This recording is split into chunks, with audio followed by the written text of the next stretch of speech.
ایک حدیث ہے پورے دین کا خلاصہ من اصلح ما بینہ و بین اللہ یکفیہ اللہ ما بینہ و بین الناس، جو اپنے اور اللہ کے درمیان کے معاملے کو ٹھیک کر لے گا اللہ اس کی اور مخلوق کے معاملے کو خود ٹھیک کر دے گا۔ اپنا معاملہ اللہ کے ساتھ ٹھیک کرو، اور اللہ کو ساتھ لینے کے لیے حضرت محمد صلی اللہ علیہ وسلم والے اعمال ہیں، نمازوں کا اہتمام، رمضان ہے روزوں کا اہتمام، اپنے اخلاق اچھے بناؤ، اپنی کمائی کو پاکیزہ بناؤ، اپنی آنکھوں میں حیا پیدا کرو، اپنی شادیاں خوشیاں غمیاں اس میں شریعت کے پابند بنو، اب اللہ تمہارے ساتھ ہے۔ حضرت محمد صلی اللہ علیہ وسلم کی اتباع کرو، اللہ ساتھ ہوگا، پھر اللہ ہماری دنیا بنائے گا، پیسے تھوڑے ہوں یا زیادہ ہو، مکان چھوٹا ہو یا بڑا ہو، تنخواہ تھوڑی ہو یا زیادہ ہو، کاروبار چھوٹا ہو یا بڑا ہو، اللہ مسئلے حل کرے گا۔ جب معاملہ اللہ کے ساتھ ٹھیک ہوگا دنیا بھی آسان، موت بھی آسان، قبر بھی آسان، ہمیشہ کی جنت ملے گی، وہاں دودھ کی نہریں، شہد کی، شراب کی، پانی کی نہریں، وہاں سونے چاندی کے محلات، وہاں دوستوں سے ملاقات، رشتہ داروں سے ملاقات، اور اس سے بڑھ کر جنت میں صحابہ کرام سے ملاقات ہوگی، انبیاء سے ملاقات ہوگی، حضرت محمد صلی اللہ علیہ وسلم کی زیارت ہوگی، اور سب سے بڑھ کر جنت میں اللہ کا دیدار ہوگا۔ تو میرے بھائیوں سب نیت کریں اپنا معاملہ کس کے ساتھ ٹھیک کرنا ہے؟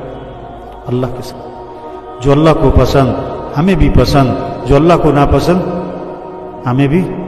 ناپسند، جو اللہ نے جس کے کرنے کا حکم دیا ہم کریں گے، جس چیز سے منع کیا اس سے رکیں گے، بھائی یہ دین ہے۔ یہ بات سب کو سمجھانا یہ تبلیغ ہے، یہ بات جا جا کے سمجھاؤ، یہ بات جا جا کے سمجھاؤ، بھائی اللہ کے ساتھ اپنا معاملہ ٹھیک کرو۔ بڑے پرانی بات ہے، آٹے کی قلت ہوئی تھی، یہ 25 سال پرانی بات کر رہا ہوں غالباً، آٹا نہیں ملتا تھا، 5-5 کلو کی نا لائنیں لگتی تھی بڑی لمبی۔ تو میں فجر کے بعد ایک چکی والے کے پاس گشت کرنے گیا، تبلیغ میں گشت کرتے تو لوگ کھڑے تھے آٹا لینے، وہ لوگوں سے کرتے تھے آٹا نہیں، آٹا ختم ہو گیا۔ تو میں نے چکی والے سے بیٹھ کے بات شروع کی، نماز کی، توبہ کی، آخرت کی، تبلیغ کی بات۔ تو ایک بابا بیچ میں آیا، چکی والے سے کہتا وہ آٹا دے دے، وہ کہتا جی آٹا ختم ہو گیا، وہ ہے گا یار دے دے،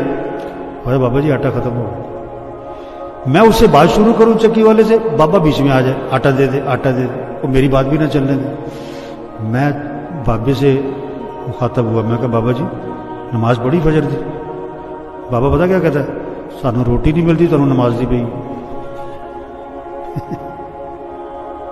یہ اپنا معاملہ اللہ کے ساتھ ٹھیک ہے۔ آج سے 30 سال پہلے تقریباً سیلاب آیا تھا دریائے ستلج میں، ہماری جماعت تھی ادھر کروڑ پکا کی طرف، تو وہاں پانی سیلاب آیا ہوا تھا، تو لوگوں کی زبانوں پر ایک جملہ تھا انڈیا نے پانی چھوڑ دیا، انڈیا نے پانی چھوڑ دیا۔ ہم گشتیں کر رہے تھے کہ بھی انڈیا نے نہیں چھوڑا، اللہ نے چھوڑا ہے، اللہ کی طرف رجوع کرو، اللہ سے معافی مانگو، توبہ کرو، اللہ آسانی کرے گا، اللہ ہی مسئلے حل کرے گا۔ تو لوگ بند باندھتے تھے، ٹریکٹر لگے ہوئے تھے کوئی 25-30، بند باندھتے تھے، پانی آتا تھا بند توڑتا تھا، پھر ٹریکٹر پیچھے بھاگتے تھے، پھر بند باندھتے تھے، پھر پانی آتا تھا بند توڑتا تھا، پھر پیچھے، ہم ان کے پیچھے پیچھے توبہ کرو بھائی، توبہ کرو بھائی، اللہ کی طرف رجوع کرو بھائی۔ ایک آدمی کہنے لگا لوگ کی مرنڈے یا تنو نماز دی پئی۔